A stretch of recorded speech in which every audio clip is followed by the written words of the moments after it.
Olá, sejam bem-vindos ao Alagoas em Pauta. A campanha Janeiro Branco, que traz como tema em 2025 o que fazer pela saúde mental agora e sempre, é um estímulo à reflexão sobre o cuidado com o bem-estar psicológico e emocional.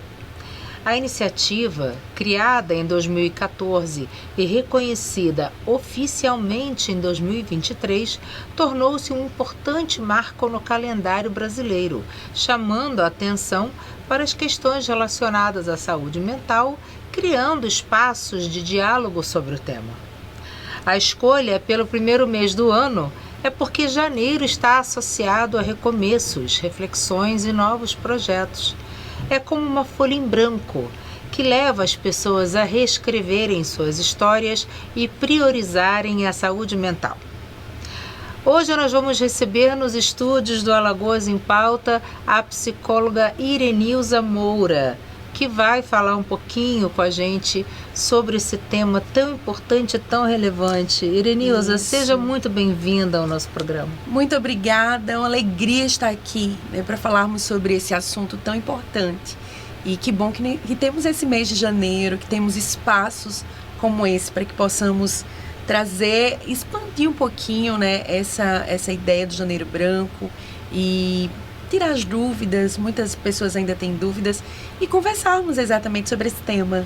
Lógico, a gente está vendo aí que a gente vem acompanhando, casos e casos de pessoas com problemas de saúde mental, E aí eu queria que a senhora me respondesse primeiramente, assim, como anda a saúde mental dos brasileiros? Não temos, assim, bons resultados, Temos muita ansiedade, muitas crises de ansiedade, tem aumentado bastante, muitos transtornos, mas ao mesmo tempo tem muitas pessoas entendendo que isso tem acontecido, que tem acontecido esse crescimento desde a pandemia, Nós vimos que mundialmente cresceram os casos de transtornos mentais, de situações de ansiedade, depressão, crises de pânico e estresses, tantas coisas, burnout, tantos transtornos que têm aumentado tanto. Mas ao mesmo tempo que tem aumentado também, tem se ouvido falar muito sobre a importância de fazer terapia, de cuidar da saúde mental.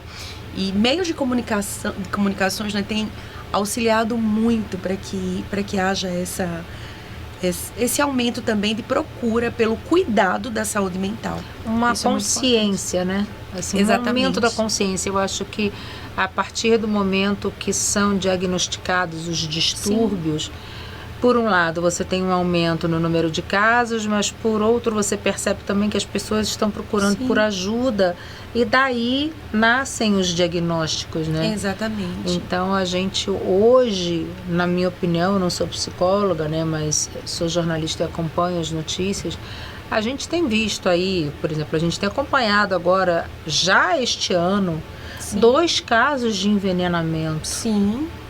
Gente, isso é de uma maldade sem fim, uma covardia muito grande, e eu não descarto a possibilidade desses assassinos serem doentes mentais.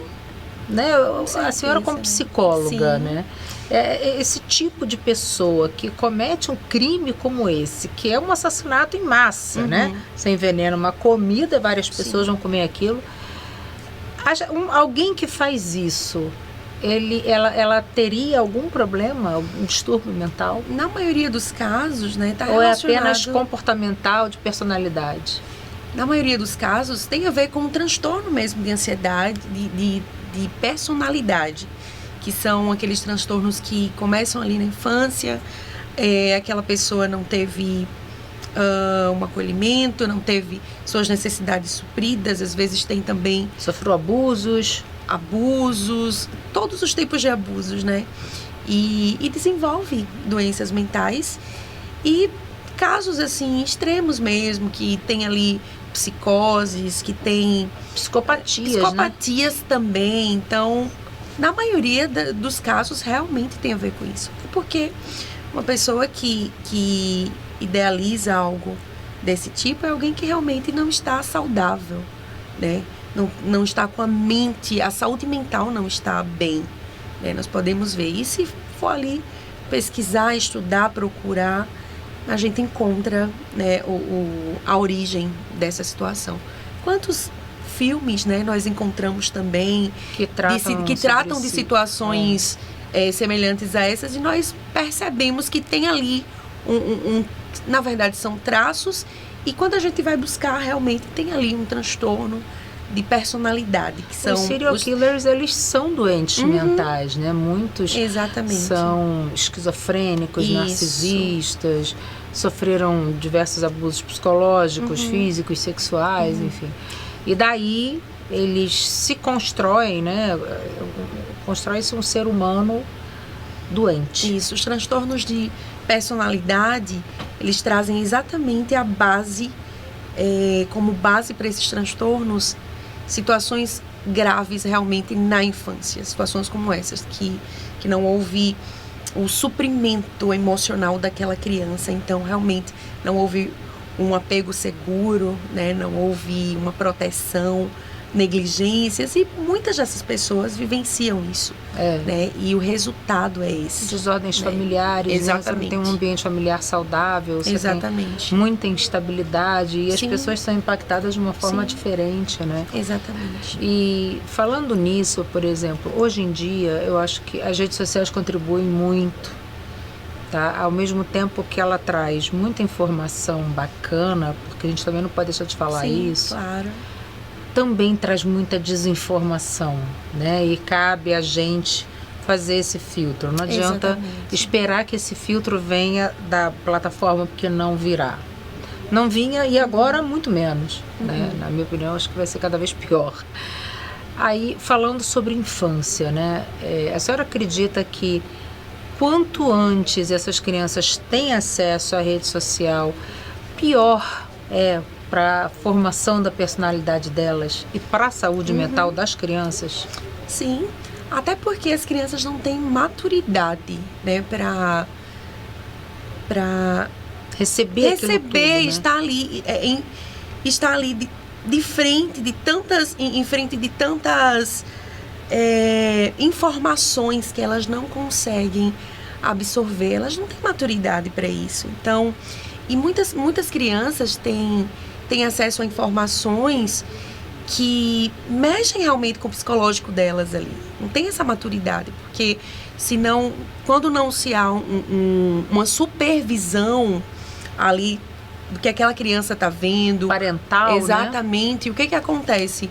A criança vai acessar tudo que ela conseguir ali, ela vai ver, e muitas vezes até abusos, ela se depara com abusos ali por conta dessa supervisão, conteúdo, né? E desse conteúdo, essa supervisão que falha, desse conteúdo que ela está acessando. Desenvolve gatilhos, né? Exatamente. E a gente não está falando só de crianças na primeira ou na segunda infância, não. Na adolescência mesmo. Exatamente. Que eles ainda estão com caráter e formação, né? E conhecendo o mundo. E com acesso a tudo, né, a um submundo, digamos assim, é muito perigoso, né? Sem contar que nós vemos até crianças muito pequenas, né, ali com a tela, e isso vai atrapalhar no desenvolvimento infantil dela. Total. Vai atrapalhar na fala, vai atrapalhar até nas questões criativas. A criança, ela precisa brincar. Ela precisa usar o cérebro, exatamente, né? Para desenvolver cada vez mais. Então, cada vez que a criança está brincando ali, está brincando com brinquedos manuais, atividades manuais, brinquedos que ela consegue dar funcionalidade àqueles brinquedos, que ela tem dúvida e pergunta como usar aquele brinquedo. Jogos, massinhas, jogos de montar. Que ela vai explorar ali sensorialmente. Ela começa a explorar aquele ambiente. Então, é a partir dessa exploração do ambiente, da exploração dos brinquedos, que ela aprende, que ela desenvolve E na tela não. Não. Na tela a criança poderia já estar falando algumas palavras, né? A quantidade de palavras, tem um repertório ali, uma quantidade de palavras para aquela faixa etária, e com as telas a criança tem tudo ali. Ela na fica frente calada, dela. ela só assiste, ela não interage, né? Exatamente. Ela apenas assiste, então ela não conversa. Então, olha como prejudica a interação social dessa criança. É muito bom a gente trazer isso aqui, porque eu vejo muitas mães assim, ai não, toma o tablet, pelo amor de Deus, não aguento mais. Aí dá o tablet, a criança fica lá olhando, em vez de estar, por exemplo, eu vejo assim, em restaurantes que tem até parquinho. Sim. Em vez de deixar a criança pro parquinho, não, senta aí, toma o tablet, não me enche. Toma o celular. Eu vejo isso, né? E eu fico apavorada porque eu sou de uma época que meu filho tem 26 anos, então não havia isso. Sim. O máximo que havia para ele era o Xuxa só para baixinhos. Que bom. Bons tempos. Bons tempos, porque ele é da idade da Sasha, então a Xuxa criou o projeto praticamente para ele também, né? Sim. E aí, na época, o máximo de contato que ele tinha era a televisão. Sim. E aí, quando ele não estava, né? Quando ele estava em casa, ele tinha aquele tempinho da televisão, mas ele brincava, ele interagia, ele ia para a escola, ele ia para o play, ele brincava com outras crianças. E isso foi muito saudável para ele, né? Hoje eu vejo várias crianças, convivo com algumas crianças pequenas e eu realmente fico assim assustada com a quantidade de tela, o tempo de tela que as crianças têm hoje em dia, né? E a gente tem que falar isso porque a gente está falando da saúde mental dos brasileiros. E as crianças são o futuro. Sim. Então, se elas estão nascendo, né, se desenvolvendo nessa realidade, eu vejo um futuro muito complexo na nossa sociedade. Além dos vícios, né? Além do vício que se causa a partir esse tempo exagerado na tela. Então, o estímulo visual, aquilo que, como a criança está exposta ali naquele momento, causa também esse vício. Aí a criança, de repente, tem comportamentos interferentes, birra, a criança não consegue mais dormir se não tiver ali na tela, a criança começa a ter comportamentos agressivos, comportamentos, né, ali de enfrentamento aos pais, e comportamentos interferentes mesmo. Então, se o pai não conseguir realmente colocar limite nesse tempo e escolher o que a criança vai ver, tem isso ainda, né? Tem isso Precisa ainda. ver o que você está permitindo que seu filho veja. Isso é muito importante, é primordial, eu diria. De repente, quantos pais, né, chegam num consultório nos procurando, meu filho de uma hora para outra começou a apresentar muitos comportamentos interferentes. Ele está me respondendo, ele não está me obedecendo, não quer brincar, só quer saber da tela. E daí a gente vai perguntar quanto tempo essa criança fica nos jogos, por exemplo, nos jogos online. Quanto tempo essa criança... Muitas vezes a criança perde até aquele contato com os pais, né? O contato de conversar com os pais, de estar à mesa. Olha só como você colocou em restaurantes. Que momento educativo é esse, né, para os pais? Que momento rico para educar os pais, para que os pais têm para educar aquelas crianças. Por exemplo, filho, é aqui que você vai sentar à mesa. É aqui que você vai aprender a conversar, trocar, esperar a tua vez de falar. Como é que você vai comer aqui? É o momento dos pais ensinarem para os filhos ali. Olha, aqui é o momento de conversar com o papai, de ouvir o papai, de ouvir o que o papai está falando, de interagir, de brincarem juntos, de perceber até a importância dos alimentos. Né? Olha, esse aqui é esse prato, esse aqui é outro prato, o nome desse prato é esse aqui, o nome dessa comida é esse aqui. Olha que momento rico para a criança aprender. Verdade. E é isso que está se perdendo. Nós realmente precisamos ficar atentos a isso.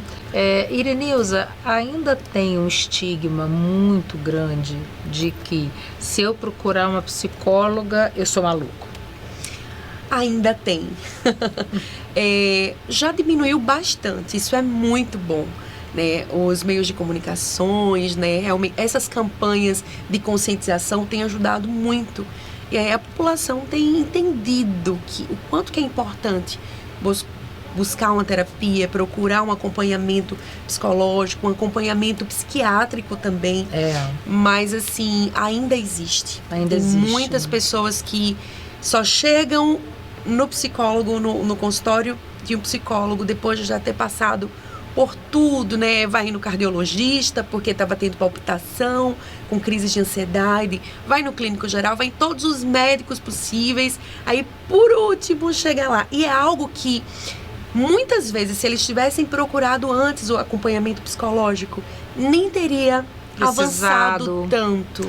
E, né, procurado tantos especialistas aí, né? Porque a causa é outra, né? Não é física, é psicológica, é psiquiátrica, né? Então... E por isso que nós fazemos uma psicoeducação desde os pequenininhos, desde as crianças, quando chegam no consultório. E aí, normalmente a gente pergunta, você sabe por que você está aqui? Muitas vezes os pais conversam com a gente e falam, nós nem falamos que a criança vai ao psicólogo. Mas por que não? Não é porque a criança precisa entender o que o psicólogo faz. Claro. E daí nós explicamos isso para os pais. Olha, a criança precisa entender que assim como quando ela vai, por exemplo, no odontólogo, né? Vai cuidar dos dentes, né? Vai ali ao dentista, vai cuidar dos dentes. Se ela vai ao oftalmologista, ela vai cuidar dos olhos. E daí a gente pergunta, e o que será que o psicólogo faz? Você veio cuidar de quê?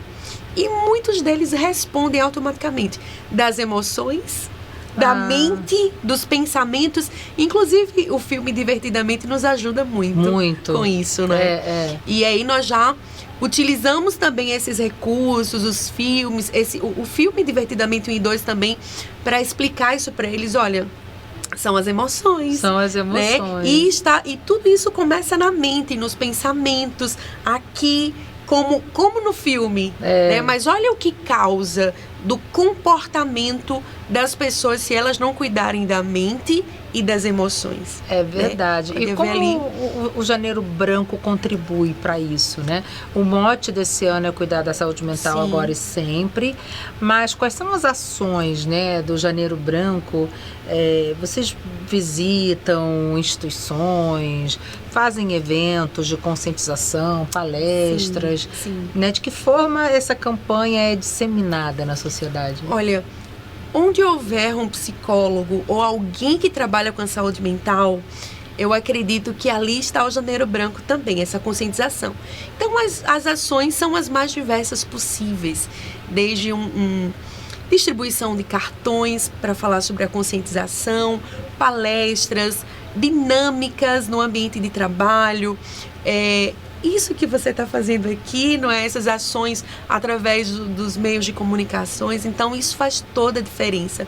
Mas assim, as ações são desde ir à praia, por exemplo, e falar sobre atividade física e o quanto a atividade física também contribui para a saúde mental, que já alcança também outros profissionais, né, da educação física, academias. Aonde houver um ser humano, ali precisa haver uma conscientização sobre a importância de cuidar da saúde mental. Então, muitos psicólogos falam sobre os relacionamentos, a importância de cuidar dos relacionamentos interpessoais, porque quantas pessoas adoecem, né, por conta de relacionamentos abusivos, né, e tantas outras coisas dentro do relacionamento. E até pela falta, às vezes, de relacionamento, né, porque eu tenho percebido que muitas pessoas estão criando uma fobia social, assim. Eu não vou porque eu não quero encontrar pessoas. Eu não quero trocar. Eu não tenho paciência. Eu tô com saco para ouvir. Gente, mas a vida em sociedade, o ser humano é um ser social. Ele precisa dessa interação para ele sobreviver, né? Então, como é que você não vai interagir com outras pessoas? E interagir com outras pessoas não é fácil, né? Principalmente para quem já tem uma dificuldade, mas é saudável. Claro. Cada vez que a pessoa rompe um limite ali e vai e toma iniciativa para conversar, quantas conexões saudáveis essa pessoa pode receber e como que isso faz bem para a saúde mental? Sem dúvida. Quantos amigos nós levamos para a vida? E nós fazemos assim da maneira mais descompromissada possível, né? Assim, às vezes você tá numa festa, conhece uma pessoa e você começa a desenvolver uma amizade com aquela pessoa sem querer, né? No ambiente de trabalho também, acaba virando um amigo da vida, né? Sim. Mas a pessoa tem que ter disposição para entrar nos relacionamentos. Isso é para tudo. Exatamente. Isso é para o trabalho, isso é para a vida pessoal, nos relacionamentos amorosos. Isso. Tem que ter muita paciência, porque nós somos diferentes, temos questões, todos nós temos as nossas questões, né? Então isso realmente faz parte. E Irenilza, para a gente poder finalizar, nós, né, muitas vezes identificamos, mesmo não sendo psicólogos, nós identificamos alguns comportamentos em parentes e amigos que a gente fala, opa, isso aqui, né, pode estar com algum problema, isso aqui pode representar algum problema. Como é que a gente faria uma abordagem né, para essa pessoa, para sugerir que ela procure ajuda, um psicólogo, um psiquiatra, sem que a pessoa se ofenda, né, se sinta invadida, porque é uma conversa difícil. Você chegar e falar para alguém, olha, amiga, eu acho que você precisa fazer terapia, tá bom? Não. Mas como é que a gente fala isso? O mais importante é iniciar com um acolhimento, né?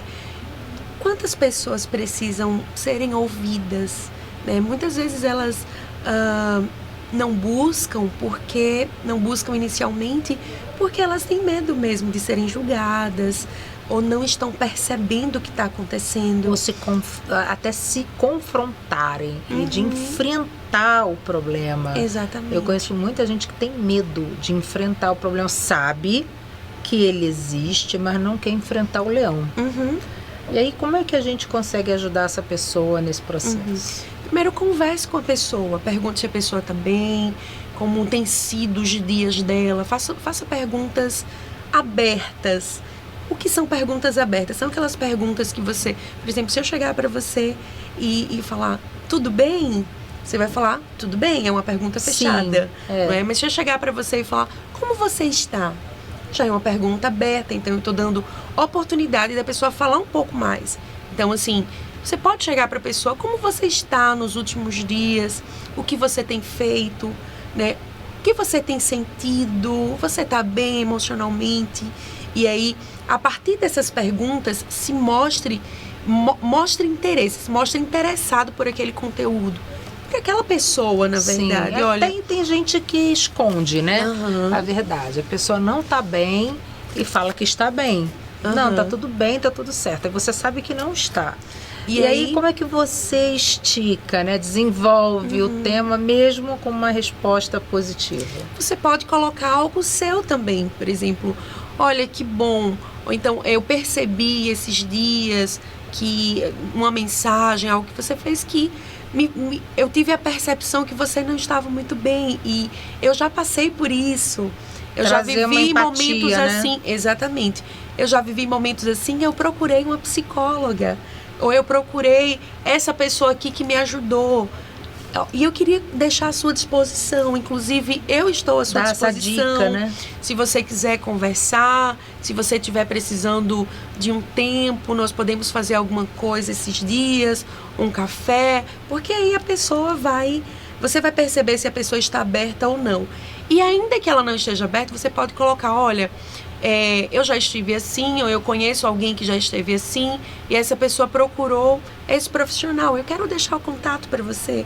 Ou então, dá uma olhadinha nas redes sociais. E às vezes você pode até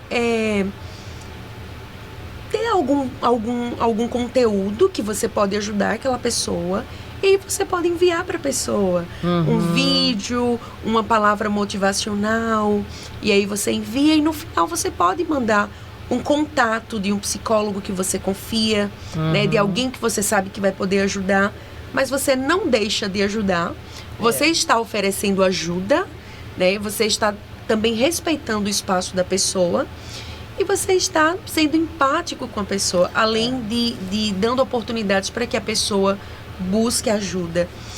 E se for uma situação que você percebe que precisa de uma intervenção mais específica, aí nós vamos precisar intervir, né? Um pai, alguém da família, sentar com a pessoa, olha, filho, filha, né? Pessoa especial, né? Pessoa importante, o nome da pessoa, né? Olha, eu já percebi que você está apresentando alguns comportamentos diferentes, eu estou preocupado com você, gostaria de te ajudar e eu quero te oferecer essa ajuda.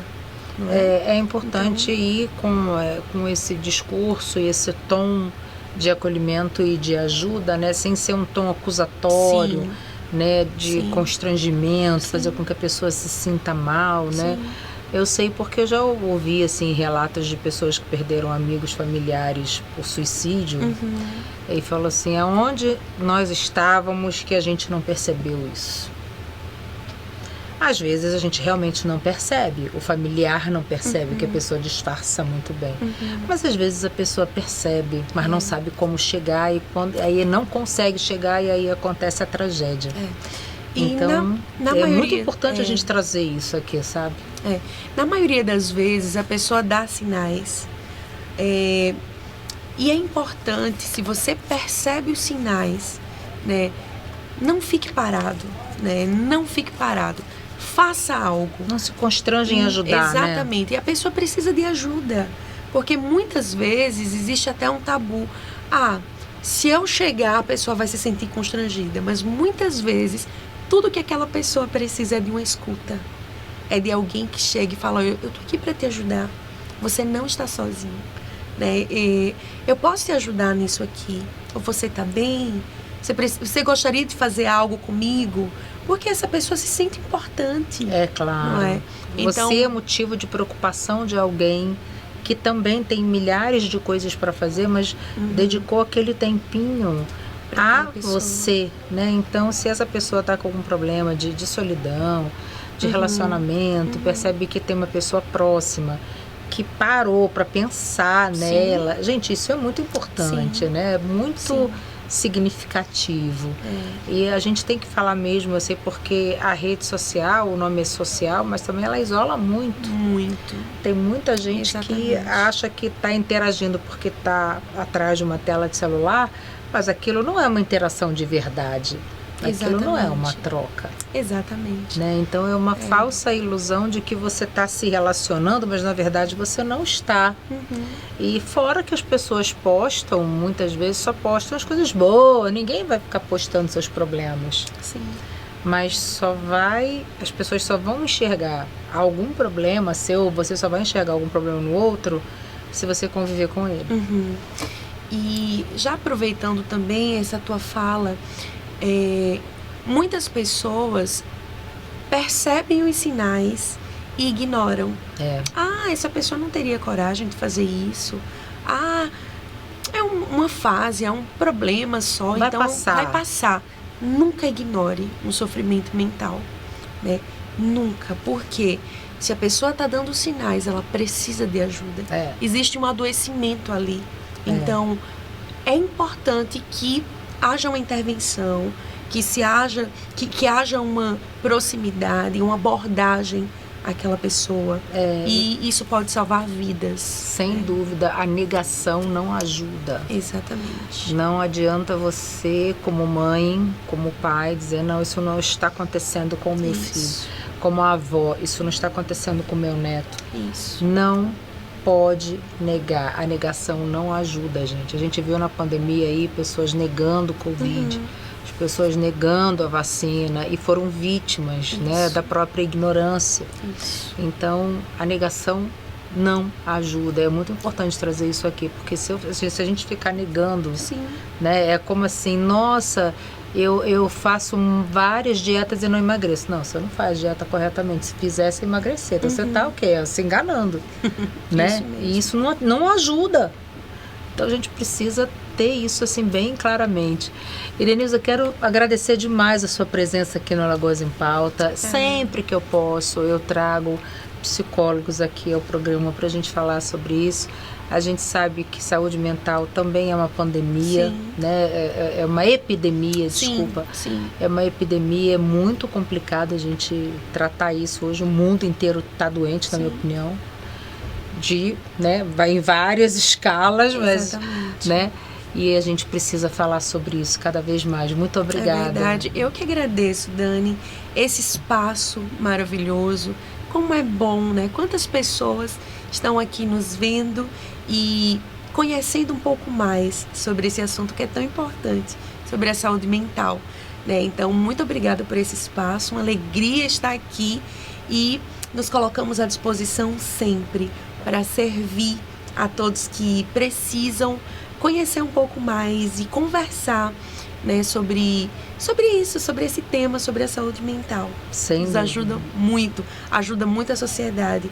E quantas pessoas que estão ali, que gostariam de conversar, de ouvir sobre esse assunto, sobre esse tema, não busca outras pessoas e tem esse acesso. Com isso certeza. Faz toda a diferença. Faz sim. E obrigada a você por estar conosco mais essa semana e não deixe de cuidar da sua saúde mental. Até a próxima semana.